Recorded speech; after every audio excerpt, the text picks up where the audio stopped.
you're late. You can't help it. It is 11:11. I'm not Right. late.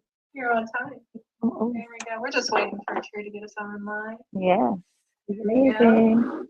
Hello. Okay. And then you have We to do that one though. go live on that. Small one. Yeah, and then you'll go back to the other one. Perfect. There you go. Did it work? Yep, we're there. Good. Good morning. Can I You borrow heard that our real little quick? behind the scenes thing. Michelle's making her coffee. Hello. One more. Welcome back. Thank you. Did you miss me? I did. I know. Man, how did I know? It's so fun. The sofa. Redheads. That's my hair. That's how we do it. That's how we do it. I know. Notice that we have a special guest today. Super excited. And I know there might be some special extra stuff today because she's here. We're not going to. You're not? Because if you're on our feed, you know what she does. Okay. She's Okay. going to sing a little song. Oh, I'm so excited. I thought you did magic tricks. What? Did you not read the Magic. introduction? I love magic. So we are here today in the Unleash Your Life. She's Studios. ornerier than normal this morning. I am. I had 2 cups of coffee. And we've had a lot of technical fun. Do you need another creamer? Let me just see. Check it. And we're at the Unleash Your Life Studios, home of Reverend Dr. Michelle Whittington at 7220 North 16th Street, Phoenix, Arizona 85020. This is where that wonderful woman does her practice, and she so graciously shares it with us. So we're very excited to be here. And it's local for those of you in Arizona. You have no excuse not to be here with us this morning Exactly. because you're going to want to start showing up, especially when we have guests like Jennifer here to get this great energy. This is going to be amazing. Very, very So excited. good job, those of you that are here today. Yes. That's going to be wonderful. Home audience, as always. We so appreciate you. It's fun sometimes when I rewatch our live feeds and you guys sound like a studio audience. Yes, yeah. That's the plan. I love that. I know, it's like we have little tracks in there. No, they're real. They're real people here. They did ask me that. Really? Yeah, they said, "Oh, are you live? I've watched a few of your shows. Are you live? Where do you think these people came from?" But we you do. a mic and we don't speak. They laugh right on cue, though. They're Exactly. amazing. I love They're that. amazing. So Yeah, because love you're it. standing there with the applause sign. that's right. Like, no. The shows in the 80s, it would say, You're driving my- this service was filmed before a live studio audience. Exactly. Because they didn't used to be. They used to be canned stuff. And so they wanted to make it clear that there were actual people in the space. So we are recorded in front of a live studio audience. We are. Every Sunday on the sofa. So, would you like to pray us in?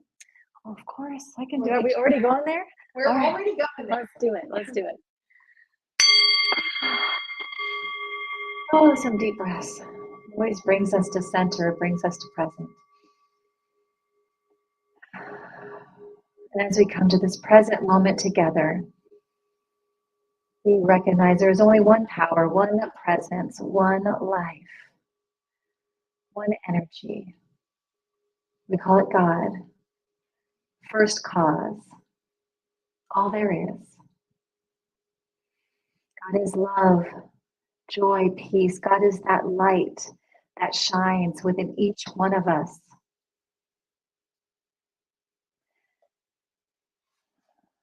And each one of us, as we are that light, we are that love, that joy, that peace that is God, in our own unique, perfect way, showing up. And from that place of knowing that truth, I set my word into the law, knowing that as I do, I set the law of God in motion for this service, for the highest and best of everyone here this morning, of everyone hearing the sound of my voice later on. And I know that as each one of us comes with our hearts open, our minds open, we are ready to receive what is ours to receive. We let go anything that has come before this service today. We just let it fall to our feet, knowing we can pick it up later. We stay in this present moment wholeheartedly. We release anything coming up later. We know that it's going to be there for us after today, after this moment. So we let it go for now. staying present in this connection and this love together, allowing the laughter, the joy, the sharing, the ideas to come as they may. And I'm grateful for this time. I'm grateful for this moment that is set aside. I'm grateful for our special guest here with us this morning. And so I let it go, knowing and trusting it is already done and perfect, whole and complete. And together we say, and so it is. Woo-hoo. All right. Here we are, Here we are. the month of light. So Month of light. those that got their So those that got their cards, you will say, "Whoops, let me bend down there and get a little shot there." Oh, sorry about that. Just trying to get more views. Oh my goodness. I told you she was ornery, like so ornery. But we love her. all. Darkness provides opportunities to experience the light. Isn't that so true? It is. That's the way it is. That's why we can't label it as good or bad because it allows for the light to come through. I like that. I wonder if there's any songs about that. I don't know. Music, there's probably. I could probably come up with one for you. You could? Like, That'd be amazing. In Yes. fact, I just recently heard this really beautiful song by Thomas Rhett. It's a country song. Country, I like country. And it just really applies across all times and all parts of the world. And some may say, especially with what's going on right now, and I say, with what's always been going on. So, anyway, I hope you enjoy this. Recorded music going on here. I would like to get the music going on. And for some reason, It's on the 760. Is it supposed to be? well, I don't know that that matters because our mics are working. Oh, okay. She sent it to me and now it's not here. You may have just send it to me again real quick. if I you was want going to say, grab I it. could maybe come up with a magic trick. Oh, a magic trick. We like magic. Magic. Well, I'm glad it took a little bit longer because we wouldn't want to do this without Evie in the room. Right? That makes me very happy. Okay, thank you. So I'm not sure where it disappeared to on my phone. The disappearance of the I light. Uh-oh. know. What? Yeah. See, Bring it always back. making that into something. Bring it back. Bring Someone back else the is light. probably almost here, and that's why. That's why, True. that's why these things happen though, really. It's really true. I believe it. Marilyn should be here any moment then. Marilyn, hurry. Yes. I'm so happy that you had this Sunday available though, Jennifer, because I know you sing all over. And oftentimes Jennifer can't be at our service because she's somewhere singing. Yes, So we got really lucky that you were available today. thank you. I'm really excited to get to be here. Right? It's very awesome to have people join us on the sofa. Thank you, For your Reverend airdrop. Cindy, for Airdrop it to me. I know, but bringing your friend Jennifer to us. And so while we're doing this, I just want to remind everybody in the room, if you didn't put your intention stone up, you can get an intention stone up. And also, don't forget the gratitude jar in the back of the room. I forgot that. I'm glad you, Yes. see, we usually say a lot of that stuff in the very beginning and then we were Yeah. like, oh, I'm ready to pray. Yeah, I just, I always wanted to get us in here, but I know. yeah. We are ready whenever everybody, is everybody feel ready? I'm so excited for this. Okay, Right. here we go. All right.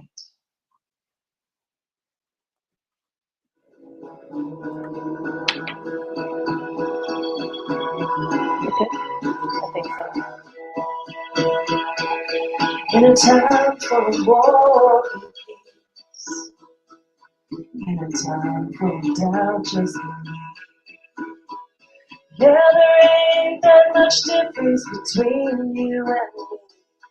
In a time for war and peace, in a world full of hate, realize if you do somebody wrong, make it right.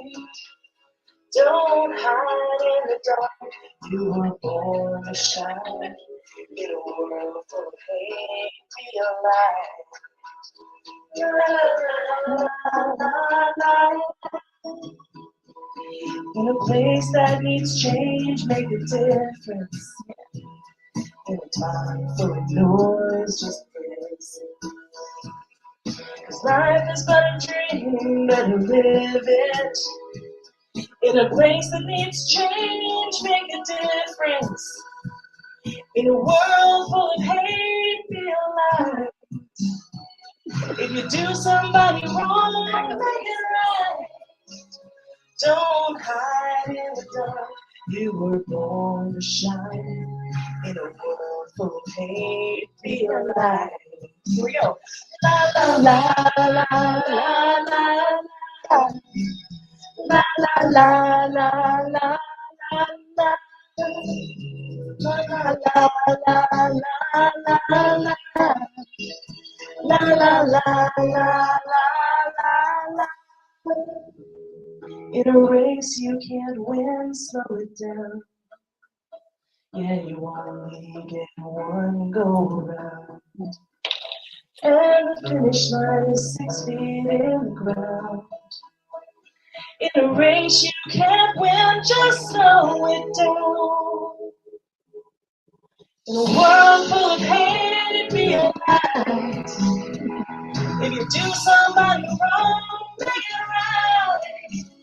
Yeah, don't hide in the dark. You were born to shine. In a world full of hate, be alive. Yeah, it's hard to live in color if you just see black and white. In a world full of hate, be alive. Thank you, my backup singers, my backup dancers. We're gonna go with you. Thank you for letting us do that. Yes, that was awesome. I got chills right when you started that, Jennifer. That's so awesome. Where are you going? Oh, you said you're back then. Oh, yeah, yeah. Our guest Early, you're our on the guest sofa. on the Yeah. sofa. Yeah. So, before we go any further, Say who this is. Let's talk Oh, again, yeah. because I think people are going to want this now. They've heard this. Thomas Rhett, and the last name is R-H-E-T. And I think you posted a link to this I song back on the 20th of January if you're looking for it. yes, and we'll do it Be the again. light. Yeah. Yeah, be the light. But that doesn't say so much, right? Right. Especially if what's the line about the race? What was that line, Jennifer? Oh, yeah. There you go. In a race you can't win. Just slow it down. Right. I just want to cry thinking about it. Like, Right. a race you can't Think win. it- Just Right? slow Because it the down. finish line is 6 feet in the ground. My goodness. Yeah. And we're always running to get there. Well, let me do my reading before we get too Okay, because I'm all before we get verklempt too now. far Woo. in advance. I know, right? So today's reading is on page 118 of New Thought for Today. Life transition under the stars. Our beliefs and our deep-seated convictions inevitably outpicture and reflect themselves in our experiences. Ernest Holmes, Science of Mind, page 140. When we were young, we would look up through the darkness at the night and experience the magnificence of thousands of stars, breaking through with their wonder, their brilliance, as if to say, we are always here for you, even during the darkness of the day that obscures awareness. This metaphor speaks to the opportunity to reflect daily on the awesome spiritual blessings found in the tremendous challenges that confront us. We've spoken with many seeking prayer treatment who allowed life's challenges to take devastating precedence in their thoughts. When we experience overwhelming challenges, we often allow fear and doubt to take over, obscuring the fact that we are deeply gifted during this physical, spiritual journey with friendship, family, pets, education, human life, and more. We forget that the darkness provides opportunities to experience the light. The New Thought Science of Mind philosophy of life gives us the spiritual principle that which we focus on with our thoughts, words, and deeds expands in our life. Focus on divine love and the many gifts we experience each moment, every day. With deep gratitude, calling forth the spiritual principle, that which we are grateful for expands in our lives. This helps release fear and doubt, changes our thinking, and changes our lives. We therefore put into play our life's transition under the stars. Divine love is at the center of my being. Love is who and what I am. Through divine love, I serve all life, and so it is. Dr. Angelo. Reverend Dr. Angelo Pizzella, Interfaith Religious Science, Course Gold, California. We love Angie. Oh, I You should got have it. known, Dr. Right. Angelo. I like waiting to find out who it is at the end Right. on some of these. It's So very exciting. He is the founder of Emerson Institute, so Theological Institute. So there you go. All right, let's get into it. All right. Oh my goodness. Have you all, when they said when you were young and you looked up in the darkness and saw the stars, I'm sorry, I still do that today. Right. You guys all do that? Yes. I mean, it's so beautiful in the areas where there isn't, like if you're not in the city and you happen to get outside of the city and you look up, it just takes your breath away, doesn't it? If they're not good stars and it's just whole spoke. It could be, Anne. It could be holes poked in the So- container. so- What Ann just said, in case you missed it, is what if they're not stars and they're holes poked in the top of our container? I'm for it too. You know, I mean, everybody has to have something. Girl, it's possible. Right? It is possible. I'll let it all be, either way. Either way, it's still sparkling and it's so pretty. It's still, I'm a sparkly kind of gal. I I know. love sparkles. But it wouldn't be there if it wasn't dark. Right. Because during the day, I don't see it, right? So it wouldn't be there. In those moments where I would say I've had darkness in my life, like there was a time I remember I was in Mary Mann Morrissey. She talks about the dark night of the soul that she had gone through, right? And I was like, oh, that's interesting. Like, I don't feel like I was like, okay, wow, too bad for her. Like, I don't think I'd ever had something that I would deem like the dark night of the soul. And then years later, I had a moment where I'm like, oh, this is very painful. This is not fun, But I remember actually it was Reverend Dr. Michelle Whittington when and this is what's happening to me. I saw her and she kind of was that light for that moment and talked me through that, like encouraged me to go through that. It's, don't sidetrack it. Don't try to distract from it. Let it be, let it come, let it be what it is, And I was like, okay. And I can remember, because I had this whole thing planned for myself. It's okay. I'm feeling this way. I'm going to take myself out on a date. I was telling her I'm going to go get some ice cream. I'm going to walk around. I'm going to take she's like, yeah, that's just all distracting. I was like, what? Oh my gosh, I'm doing it, aren't I? I'm not. So that's when she encouraged me, just be with it. Maybe don't do anything. So I was house sitting for somebody. I can remember driving there. I thought, okay, I'm not going to go out. I'm going to get to the place. My kids aren't, this is a place I'll be all by myself. And I'm going to let it come. Whatever comes, I'm going to let it come.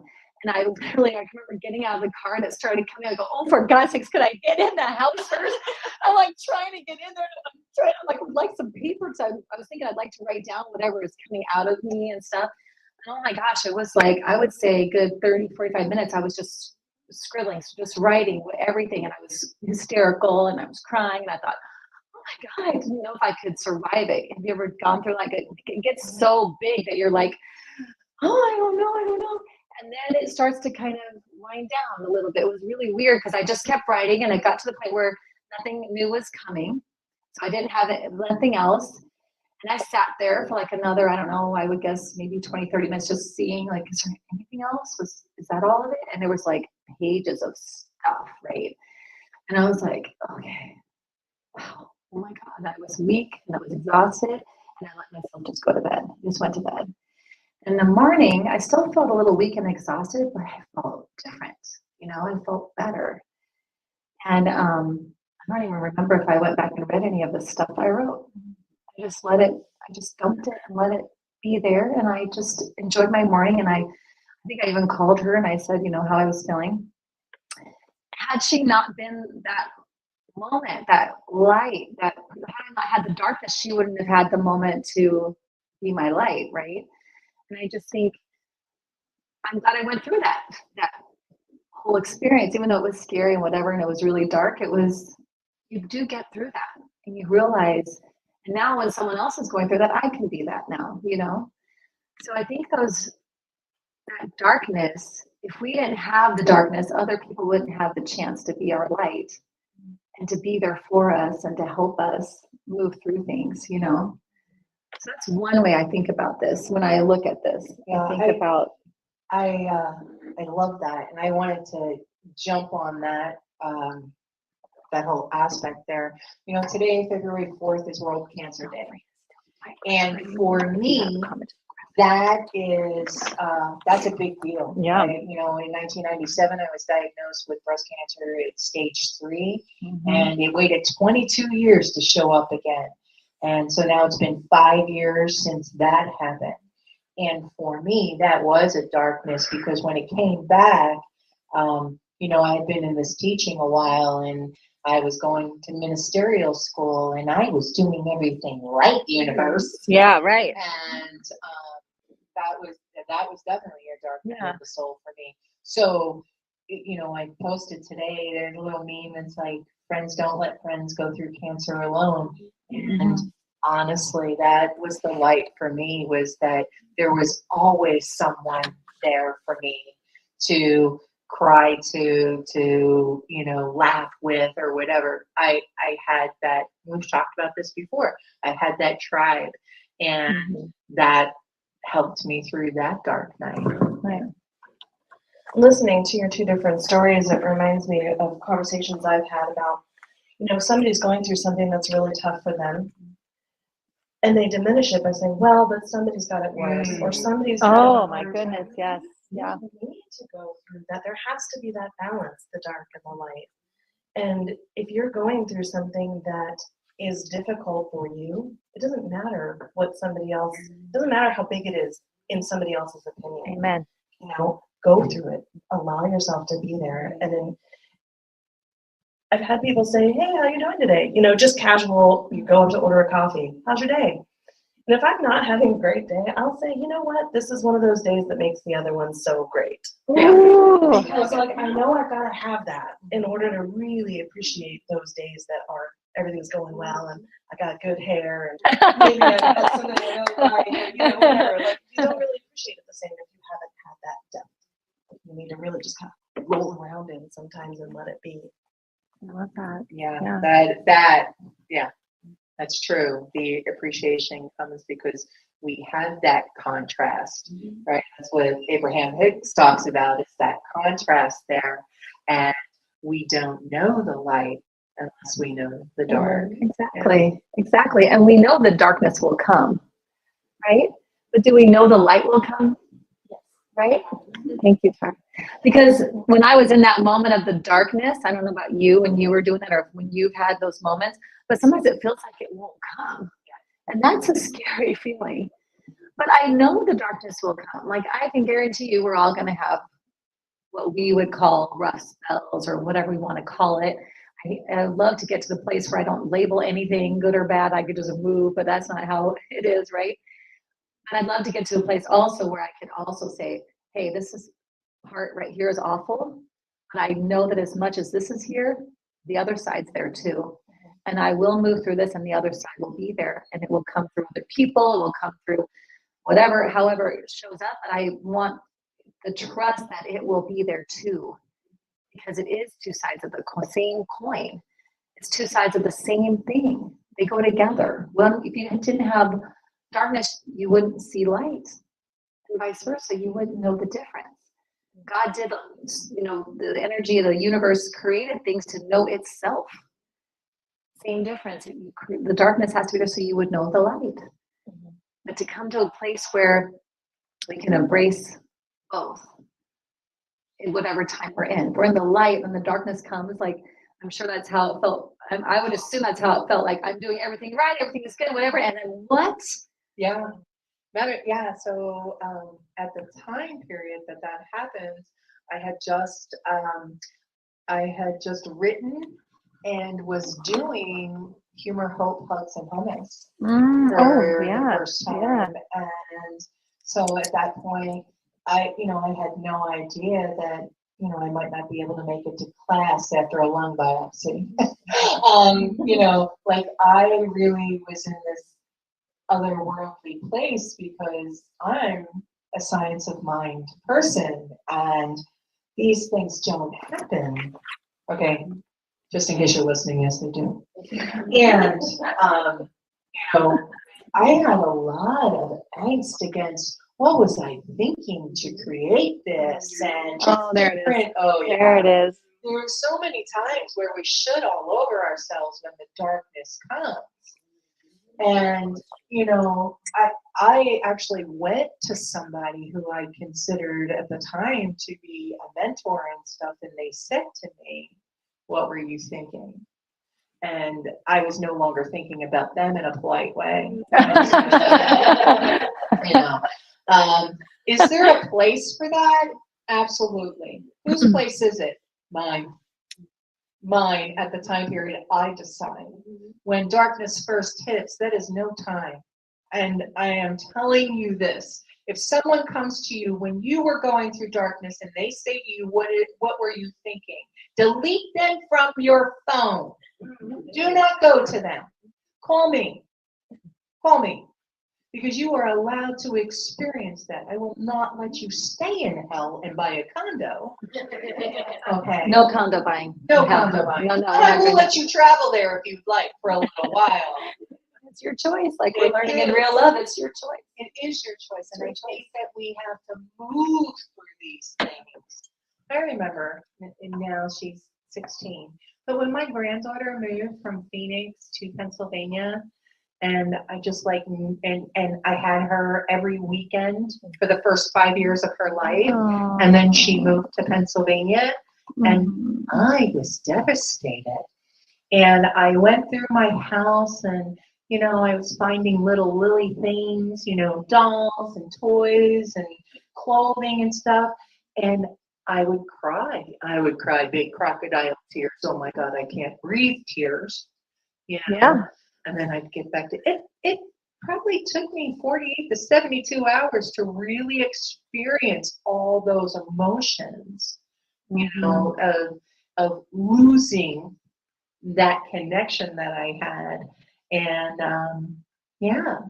I got better. It got better. I got to see her. It's not like she left the planet. It was just that she left my atmosphere. Right. Yeah. I think there should be a rule though for them going more than 2 hours away. Yes. That's As all. it was, she lived in Queen Creek. That's what I'm It saying. was already 2 I hours know. away. There you go. Like I've got rules about that. If we're gonna get close and bonded, like you don't get to move half the country away. Like no. I remember my oldest used to talk about wanting to go to college in Boston, and I said, oh no, you won't make it. You're not gonna make it there because we're gonna be in trouble. He was like, I'm just kidding. You bring up a good point too, because sometimes when we're going through that darkness and we feel like the light will never come back. Yeah. For me in the past, that's been because I know it's not going to look the way it used to. And so it's hard for me to let go of that. Oh. And so for example, a person passes away, like they're just gone. Yeah. And that darkness is so dark and it's so heavy and suffocating and painful. And then you think, well, this obviously will never fix because they're gone. Yes. It's not really about that. It's about knowing that some light will come back and that light will be different, but it's still light. So when you say that, it makes me go right to where my mom, when she passed, I can remember leaving the hospital after sitting all night waiting for her transition, and then walking out and getting in my car and sitting there. And then I had the worst cry of my life that I've never experienced. It felt like it was coming out from my guts. Like it was like, I didn't even know if I could know what was happening. And then I recognized that the whole world just kept going. And I felt like everybody should just stop. Like everything should just stop. This amazing woman is not going to be here ever again. Like, what are you all doing? Why is it so weird? But I had like this really weird epiphany that like, this is like the worst moment of my life. And the world just keeps going. It's still going. life is still going and I'm going to have to figure out how to do that without her physically here.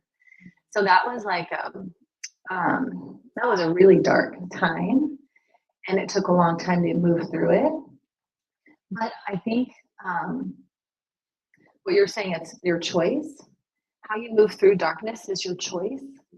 And when you're in darkness and you're angry or you're sad or you're feeling, I don't know, whatever other feelings you might feel, for me it would be angry or sad, I guess. But you're choosing how you feel when you're moving through it and how that darkness is around you. Not that you won't feel angry or sad, but you choose that. And for a long time, I chose anger in my mom leaving. So that darkness was an angry place, along with sadness, but mostly anger.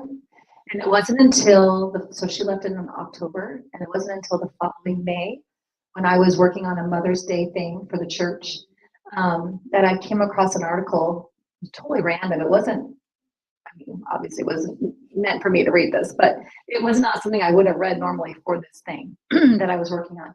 But this person wrote this article about the relationship when someone transitions doesn't end. Their physicalness ends. We're the ones that decide whether or not it ends or not. We're the ones, they're still there trying to have a relationship with us. And we're the ones that decide through our anger, and he just was talking to me, through our anger, through our sadness, through our disbelief, through whatever. And I thought, oh my gosh, because I remember my Aunt Gail would be like talking to me, and she'd say, oh, I feel your mother all the time. I mean, she's always here. And I'm like, I'm going to say a bad word. So I was in my mind going, bullshit. If she was speaking to anybody, she'd be talking to me. You know what I mean? If anybody was feeling her, it'd be me, not you, me. And I wouldn't say that out loud, of course, but I felt that way. And I know Aunt Kelly probably hoped. Hi, Aunt Gail. I just want you to know that but it was an awareness for me because that was my anger talking. I was still angry, right? And when I read that article, boy, it hit me over my head like a ton of bricks. Like, oh my God, I'm stopping. She's feeling it because she's not angry. She's open. She's loving. She's receiving because we're only love. And I'm assuming that when you leave this physical plane, you're just that. So that's the vibration you're going to connect with, right? So my Aunt Gail's just loving my mom. And so she's feeling it. So I was like, oh my gosh, what if she's here and I can't feel her because I've got this anger block? So my darkness is really dark and she's sitting there like, hello, I'd like to get to you, but you're not letting me. So I started working on that. I remember washing the dishes and I used to sit and wash the dishes and be like, hello, how are you? If you're here, I'm here washing dishes, like just doing whatever. And I started feeling weird feelings. Like I started feeling her in my hands and I started having sensations, like really crazy sensations of her in my body, almost like her in my physical body. And I thought, well, that's appropriate because my cells come from her. So why wouldn't she be able to light up my cells? And I thought, wow, she's here. She's right here. And I was blocking it. So I don't know.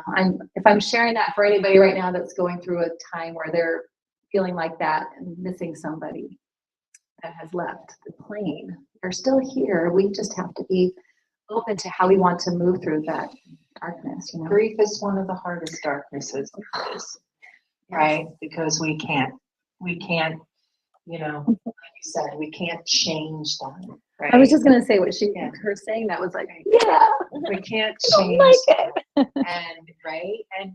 And we didn't choose it. There's the other thing, right? That's right. Right? There's that control issue coming right up there, right? You leave the planet and I didn't choose for you to leave. My brain does like, Yeah. yeah, And so Yeah. that's why we have that anger and that Yeah. sadness and that Yeah. grief there is that I wasn't done with you. Yeah. I still need you, and that's heartbreaking, and grief doesn't end. In my experience, right? In 5 years, 50 years, grief doesn't end. And that's a hard one. That's a hard one when we lose somebody that we love so much.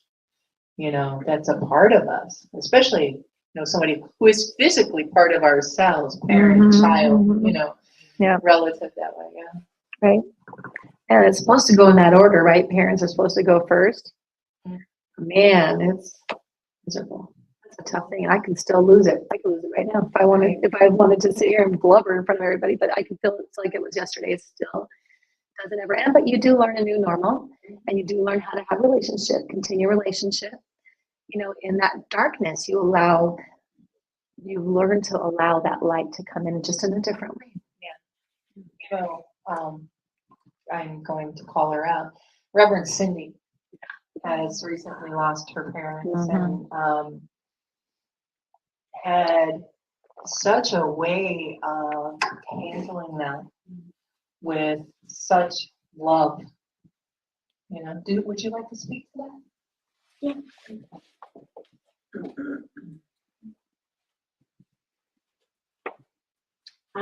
Oh boy. I lost both my parents this past year. And first it was my mom at last January, and then my dad in September. And by the time that they had passed, we had taken care of them for 10 years. And they both had, my father had Alzheimer's and my dad had dementia. I mean, my mom had dementia and my dad had Alzheimer's.